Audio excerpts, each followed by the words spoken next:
This episode is brought to you by Kia's first 3-row all-electric SUV, the Kia EV9, with available all-wheel drive and seating for up to 7 adults, with a 0 to 60 speed that thrills you 1 minute and available reclining lounge seats that unwind you the next. Visit kia.com/EV9 to learn more. Ask your Kia dealer for availability. No system, no matter how advanced, can compensate for all driver error and or driving conditions. Always drive safely. Welcome to the Human Capital Innovations Podcast, your go-to source for personal, professional, and organizational growth and development. We hope you tune in often for all things people management, organizational development and change, organizational leadership, and social impact related. Maximize your personal and organizational potential with Human Capital Innovations Podcast.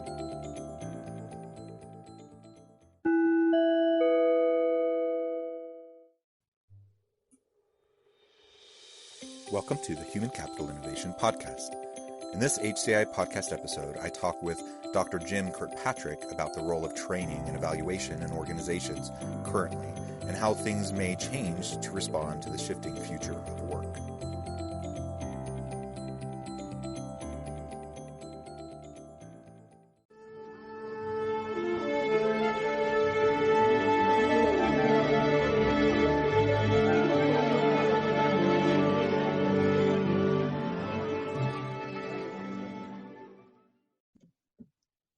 Jim Kirkpatrick, welcome to the Human Capital Innovations Podcast. Glad to be here. It's really wonderful to have the opportunity to talk with you. Today we're going to be talking about training and evaluation and shifts that may occur as we come out of this pandemic and the future of work. And I really appreciate your expertise in this field, and I believe we'll be able to have a really great discussion. Jim Kirkpatrick is co-owner of Kirkpatrick Partners. He's a visionary and an expert in training evaluation and the creator of the New World Kirkpatrick model. Using his 15 years of corporate experience, Jim trains and consults for organizations around the world. He is passionate about assisting learning professionals in redefining themselves as strategic business partners. Jim delivers keynote addresses and conducts workshops on topics including maximizing business results, creating powerful training and evaluation strategies, and building and leveraging business partnerships. Jim co-authored 3 books with his father, Don Kirkpatrick, the creator of the Kirkpatrick model, and 4 books with Wendy Kirkpatrick, including Kirkpatrick's 4 levels of training evaluation. Jim and Wendy also serve as the subject matter experts for the United States Office of Personnel Management's Training Evaluation Field Guide. You can read more about Kirkpatrick Partners at kirkpatrickpartners.com. What a wonderful background, and I'm so excited as someone who comes originally from the training and development field myself. I really look forward to having this opportunity to have a great discussion with you. Well, I'm glad you didn't call me a thought leader. That is a rather, very popular kind of thing. Thought leader is, I got a lot of ideas in my head. I've got a lot of ideas, but I'm more of an action leader. I like to turn those ideas into something useful for people that they can act on rather than just sitting around in my big chair thinking about things all day. So I'm glad you left that part out. I'm going to probably stricken that from my bio anyway, so appreciate that.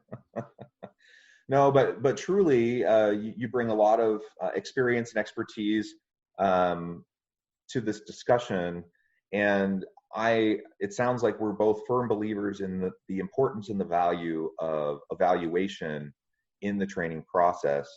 I've seen so many times where organizations try to slap a Band-Aid on a really big problem through introducing some new training, and then they're surprised that nothing really changes, nothing really happens, and because really they're just playing whack-a-mole with their training, right? And so instead of addressing deeper, more systemic problems or really providing the type of training that's going to help, they have offerings that just aren't effective.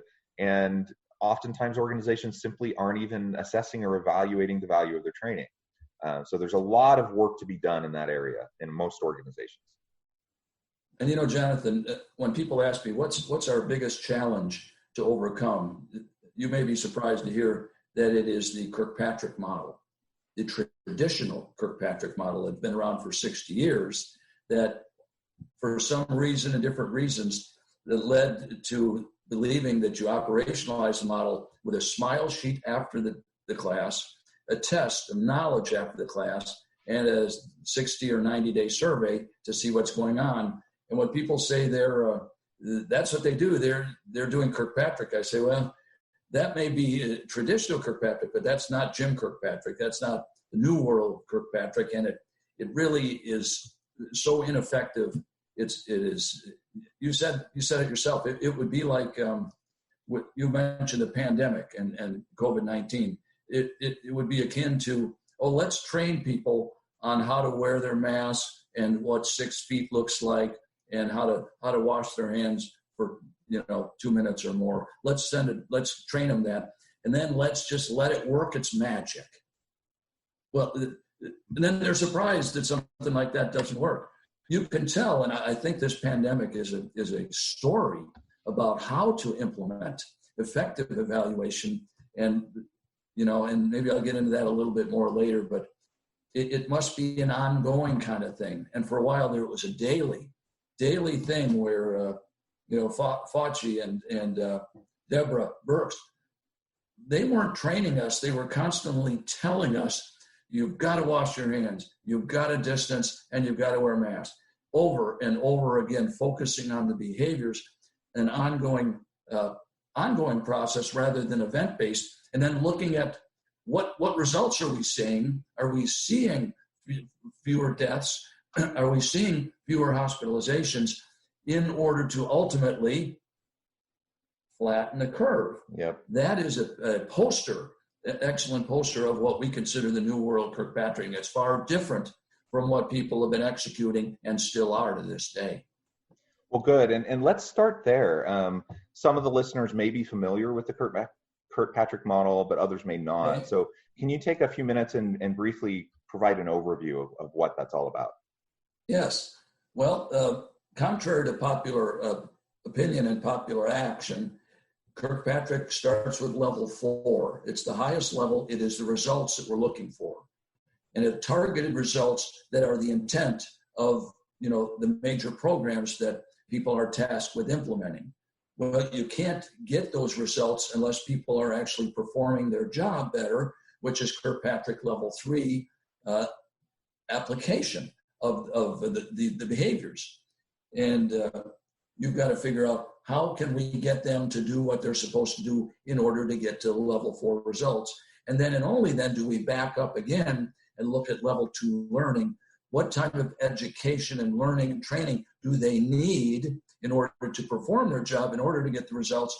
And how do we deliver that? Which is Kirkpatrick level 1 reaction. And right now, the whole world is going about trying to convert classroom training into virtual training, thinking that that's the answer. Well, it's part of the answer, because who knows if ever we'll be congregating again in big classrooms, and so that's what the 4 levels are. It's level 4 is results, backing up level 3 behavior, level 2 learning, and level 1 reaction. Yeah, that's great. I appreciate the overview. And there's lots of different training models out there, and the ADDIE model is a common curriculum design model. And in all of them, well, at least any of the good ones, they refer to the need to align objectives of the training with assessment of the training, right? And what you just described is the same thing. Like we're trying to make sure that we're having clear connection of the learned material in whatever delivery modality that occurs, connection of the learned material back to actual workplace performance to increase productivity, sales, or whatever the ROI outcome is that's attached. And what I see so often, I'm sure you see the same thing, what I see so often is, even if an organization, they have this training and they have clear objectives and they align it with a metric, even when they do that, and most don't, but even if they do that, they often never do the follow-up. And so they'll do something simple like you mentioned a few minutes ago. They'll do a basic post-training survey about training satisfaction, and maybe they'll do something a month later, to see if there's any sort of ROI impact. But very few organizations do anything robustly to assess and connect the outcomes back to the objectives of the original training. And it's a travesty. Like, it's just such a complete and utter waste of time and resources when you're churning out these trainings with no follow-up. It kind of blows my mind. It does. But you know what? It's been blowing my mind for years, but I figured out some things about that. What people are ignoring is two simple words: human nature. If they think they're going to train somebody and have them demonstrated in class, say, see, they're ready to go, and you turn them back to their environment, human nature will defeat us every time unless we stack the deck against it, because human nature is that we are not, for the most part, disciplined, self-disciplined people. We like to do what's familiar and comfortable, and unless there's somebody or something waiting on the other side of the bridge when they get back from training saying, welcome back, now let's get to work. Let's get to, communities of practice and what you're talking about, the reinforcement, the support afterwards. That the research says 88 or 90% of people will slide back to doing what they were doing before. And then people are training people.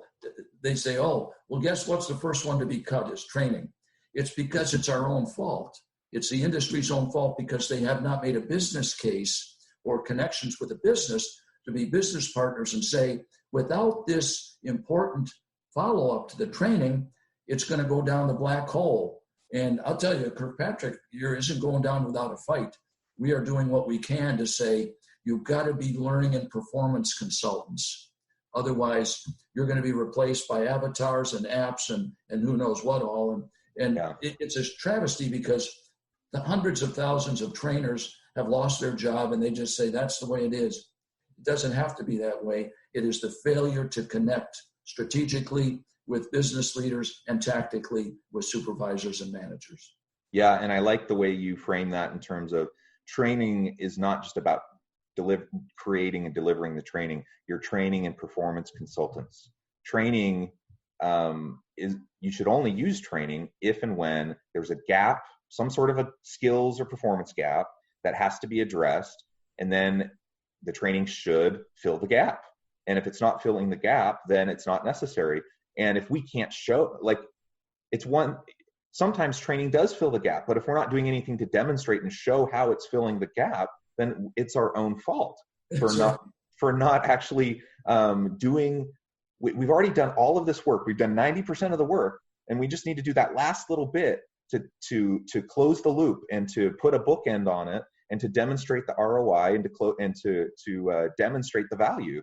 And so many just don't do that last bit. Sometimes because they don't know how. Sometimes they're nervous about the using quantitative methods, or there's a variety of reasons why people may not choose to do that. But ultimately, it needs to happen. And when it doesn't happen and training gets cut, it's like you said, it's really our own fault. And I have figured out, I think pretty clearly, exactly what you're getting at. What are the reasons people avoid that? One is they have the excuses. Oh, level 3 is too difficult. It's too expensive. And we can't control what happens when people leave our precious classrooms. Well, the first two are just lies. They're not true at all. The third one, yes, you can't control it, but you need to influence the behavior. So they say we can't control it, so we're just going to control our training environment. Well, they can control themselves right out of their job. The second issue is level 3. The workplace is a minefield, because if people start going in there and doing some honest evaluation rather than just a survey, they start talking to people, they start looking at quality metrics, they start making a science out of it. A lot of times the performance data is not favorable. And guess what? A lot of the supervisors and managers say, go back to where you belong. You're making us look bad. But of course, the whole purpose of level 3 is to get honest accurate, truthful information in order to make decisions. We draw conclusions, we make recommendations, and leaders make decisions on how to improve performance. But we've got to get this mindset that level 3 is an evil place and a very dangerous place to go, because people are bypassing it, hopefully that their training is powerful enough to jump over level 3 into some kind of results.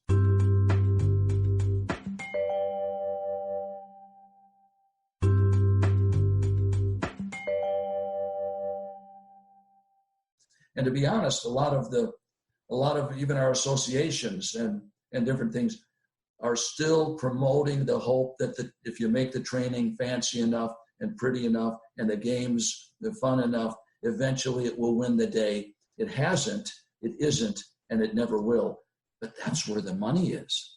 There isn't a whole lot of money in the follow-up. That's just a lot of hard work and community of practice and things. But the money, as far as the new competency models and learning management systems and the fancy training and all that stuff, there's money there. And unfortunately, to some degree, our industry is following the money right off the cliff. And I know I'm being real bold about this, and I'm not singling anybody out, but there is still that hope that if we just make it look good enough, it will work. And that COVID is not going to go away through pretty training and through competency models. It's going to go away, or we'll blast it out of here through the compliance with the critical behaviors. The performance of what people do is going to determine how quickly we get that thing out of here. Yeah, that's right. So from your vantage point, as you look into the future, obviously we don't have a crystal ball, but as you look into the future, you have all of this this track record and experience in the field. Where do you see things moving and shifting as training evolves and moves into the future? You know what, to be honest, I don't mean to be arrogant about this, but I have a pretty good crystal ball just because of the number of people that talk to me about what they're doing. I happen to be in a unique situation globally where I'm constantly finding out what are you doing, what's working, and what isn't. And what will work is where organizations and training functions, I call them learning and performance functions, will be working on performance needs. Because we will no longer have the luxury. The organizations that will survive the pandemic and will thrive in it will be the ones that focus on performance and not a lot of the fluff up front, because there's no room for that anymore. For instance, we work with a major consulting firms, one of the 3 biggest in the world. They have an academy. And I asked them, tell me about your academy. They said it's primarily video between 3 and 10 minutes. I said, well, where's your classroom? We said, we don't have it. Where are your long training programs? They say, we don't have that. We are giving people what they need when they need it to do their job better. And those are going to be the ones that are going to thrive. But there's a lot of people out there that are rapidly converting classroom training into virtual training, which is important, but it's not sufficient.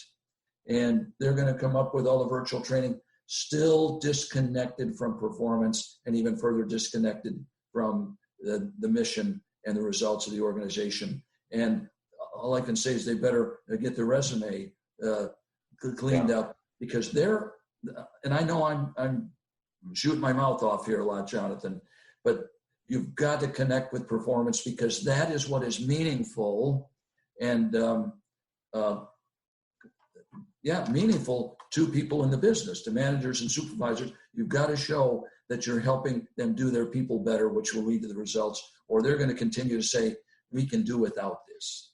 Yeah. And you pointed to the example of just-in-time training, that some of these larger firms are moving towards, but they're doing, the way it works is it identifies a gap in performance in real time, and then it shoots training off to them in terms of like remediation or new knowledge, new skills that need to be developed so they can improve their performance. And it's done in small chunks, and then there's follow-up, right? So it's not like they're just, I was part of an organization years ago where they had this repository of just all these videos, right? And they said, that's their training academy. Go in on your free time, decide what you want to look at. there's like, 1,000 hours worth of videos. That's not what you're talking about.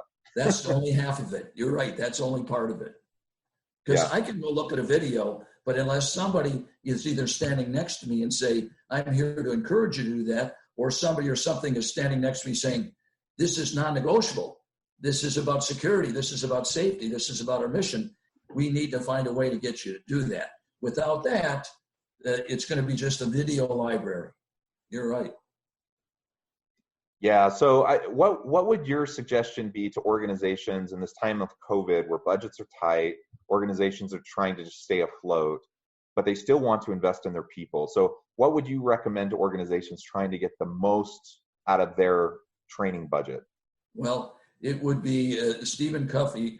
I think one of his 7 habits, I think it's the 4th habit, is to seek first to understand before you seek to be understood. And I think we're a very well-meaning industry where we want to help people, but we're so quick to do the A and the ADDIE, which is assessment. We spend just a few minutes doing that, and then we start peddling our wares, our competency models, our skills gaps closure, our learning solutions, all those kind of things. We should make sure, to whatever degree we can now, human to human, we spend time with the program sponsors and stakeholders, whoever we can get, and just say, hey, tell me about what's going on. What challenges, and avoid the temptation to say, hey, we got something for that. We got a time management training we can throw at them. You've got to ask the second question, more about that. What makes you think that's problematic? What do you see as the risks of not dealing with that? And same with these bridges of seeking first to understand from supervisors and managers. What are the challenges, the performance challenges? What are the morale challenges you're facing? And ask the second question and the third. And resist the temptation to jump in with a solution. And what happens, and these well-performing companies are already telling me, is after they've demonstrated that they're going to be patient enough to listen and understand and have given that other person a chance to share their needs, you know what they're saying? Do you have something that can help us? And then the answer is, you know what? As a matter of fact, I think we do. But you earn the right by first listening and understanding. And then you have a much better idea about what are their real results needs and performance needs, so you can target that video library or whatever it is and say, well, all right, we got 2 components to this. One is we can bring in a training in partnership with you guys to make sure they know how to do it and they can do it. And second of all, together we will build a post-training package that's designed to make sure that it happens. And then, so that we don't look like we're the Grim Reaper out there all the time looking for who's not doing it, we are not only looking for that, people that have barriers, but who are the people that are jumping ahead and climbing the mountain higher, so we can capture them, find out what they're doing, and implement those things. So we're not just, going in there and finding bad things. The benefit of that is, for instance, Jonathan, if you're one of the senior leaders, and I always come to you and say, well, here's another list of the people that aren't doing their job. Pretty soon, you're going to say, I don't want to see Kirkpatrick anymore. All he does is bring bad news. But I'd first say, here are a list of people that are the bright lights and the shining stars. We're learning a lot from them. And, oh, by the way, there are some that are still struggling. And we think we can help them partly from the light that the others are shining. And what that does is that shines a positive light on you as a leader, rather than me, coming with all this bad news, and eventually you're saying, this is tarnishing my reputation, Kirkpatrick, go talk to somebody else. That's what I think needs to happen. And you said it, it's about tying to performance and the follow-up, and then monitoring and adjusting progress along the way. That's what's happening with COVID-19. They're right away, they thought it was the ventilators was the whole solution, and everyone's fighting for ventilators. Well, they came to find out that sometimes the ventilators are doing more harm than good, and they had to fine-tune it to the mask and the social distancing and other things. But over time, with good evaluation in the field, you find out, how do we fine-tune this performance training and the follow-up package in order to maximize, whether it's, lowering the grid or maximizing results. Yeah, and I love how you frame it in terms of those conversations that you have with the organization early on. That Yes. it's less of a conversation, honestly. It's more of a listening session. And that's the A and the Addy model. That's what it should be. Yeah. And of course, you come up with conclusions at the end and targets, but that's what the A and the Addy model. This isn't just going in and saying, "Oh, what keeps you up at night? Thank you. Now I can't wait to rush back and do my DDI, design, develop, and implement my training package." That's not what. And what so often happens when consultants and trainers, they'll go into an organization, they'll start to have that initial conversation, and then as soon as they hear a problem that fits with one of their products, then they immediately move to that solution, quote unquote, that is the solution to the problem. And rather than taking the time to actually listen and learn and really figure out what the deeper issues are, they just start to play whack-a-mole. They start to try to plug holes, and they start to try to just sell their products rather than, and they don't realize that they're hurting themselves. It's not about sales up front. It's about improving performance, improving the outcomes. And if you're doing that, they're going to be repeat customers, and they're going to want more of your stuff. And that's the word of mouth that spreads. They'll say, "Jonathan really helped. We had some performance issues, and him, and his training and all that. They really helped with that." And that word spreads. And when others are saying, why are we getting phone calls from managers that are saying, "Can you cut the training from 4 days to 2 days," where they don't hear from them anymore? It's because they have not made any business case that what they're doing is adding value. It's just costing them money for training and time from people going away from their work. And it's a suicide. It's lemming going off the cliff. Well, and it's people following tradition without really giving it thought. And we want people to be intelligent about evaluation and purposeful, like they are with blended learning. When that's done right, it's brilliant. What are the different methods that we can use to help different people learn? It's great. Evaluation should be the same. It should be blended evaluation. What kind of methods and tools can we use to inspire and determine what's happening in the field and in the classroom? But there's no survey or no test that's going to give you nearly enough information to make any kind of intelligent decisions or conclusions. Yeah, that's great. Well, Jim, it has been an absolute pleasure chatting with you. I fear we're about out of time, but I hope that we could perhaps have the opportunity to talk again in the future, perhaps as we start to come out of some of the COVID restrictions and we start to get a grapple on this and start to see how the world has changed around training. That would be a good time to have another discussion. I would like that.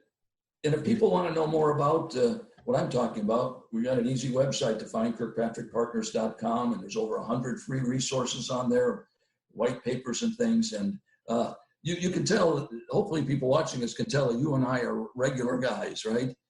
Talking about things, but this is about lives, and this is about well-meaning people. It isn't just academic, scholarly discussion.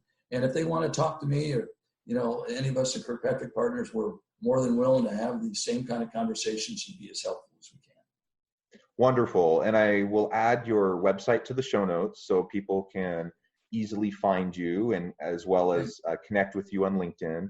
I encourage listeners to look up Jim and see what Kirkpatrick Partners might be able to do for you. It's truly been a pleasure chatting with you, and I wish you the best and hope you have a great rest of your week. Okay, you too. Thanks a lot, Jonathan. Thank you. Bye-bye.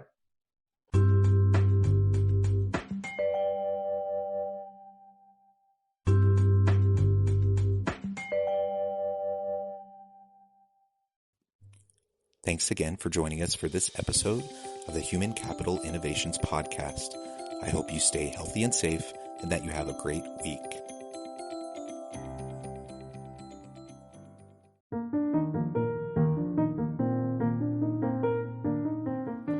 Check out our new weekly LinkedIn newsletter, Alchemizing Human Capital, exploring industry trends via original research and interviews with executives and thought leaders from across the globe. We look forward to having you join us.